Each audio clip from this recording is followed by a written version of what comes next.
Hello guys మేమైతే ఈరోజు site దగ్గరికి అయితే వెళ్తున్నాం అనమాట. సైట్ అంటే ఏదో అనుకుంటారు మళ్ళీ. అంటే నిన్న రాజన్న అని ఇంకొకరు వెళ్ళారు, నేనైతే వెళ్ళలేదు. అయితే రాజన్న వెళ్ళి అక్కడ ఏదో తోర్లు అవి ఉన్నాయంట, కట్టారంట వాటర్ వాడుకోవడానికి కార్ గ్యారేజ్ దగ్గర. ఇదిగో సైట్కి అయితే వచ్చాము. ఇదే అనమాట, ఇది కార్ గ్యారేజ్ అనమాట. ఒక అతను చేయించుకుంటున్నాడు, అదంతా రిపేర్లు అవి చేస్తుంటాడు అనమాట ఇక్కడ. అదే ఈ సైడ్ దగ్గరికి అయితే తీసుకొచ్చాడు అనమాట. నిన్నైతే కట్టారంట అది. ఇదిగోండి ఇదే అన్న అయితే చకాచక్క నీరైతే కొడుతున్నాడు. అదంతా నిన్న ఫినిషింగ్ చేశాడనమాట. అలాగే సరదాగా వేరే సైడ్కి వచ్చాము. ఇదిగోండి సైట్లో మనకైతే చాయ్ అయితే ఇచ్చారు. అలా చాయ్ తాగుతూ అలాగా వర్క్ చేస్తాం. అక్కడ ట్యాంక్ కనిపిస్తుంది కదా, ఆ ట్యాంక్ కూడా మేమే కట్టామన్నమాట. ఆ ట్యాంక్ అవన్నీ సిమెంట్ బస్తాలు అవన్నీ వేసేవాళ్ళం అనమాట. అవన్నీ తీసేసాంలే ఇప్పుడు.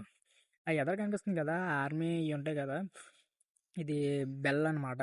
బెల్ ఆఫీస్ అనే అదే ఆర్మీకి బళ్ళు అవన్నీ తయారు చేస్తారు. అలాగే ఇక్కడ కంకర వేయాలి, ఇక్కడే వేయాలన్నమాట. ఇది ఫినిషింగ్ చేయాలి, ఫ్లోరింగ్ చేయాలన్నమాట. ఈ ఫ్లోరింగ్ అయిపోతే ఇంకా వర్క్ అయిపోయినట్టే.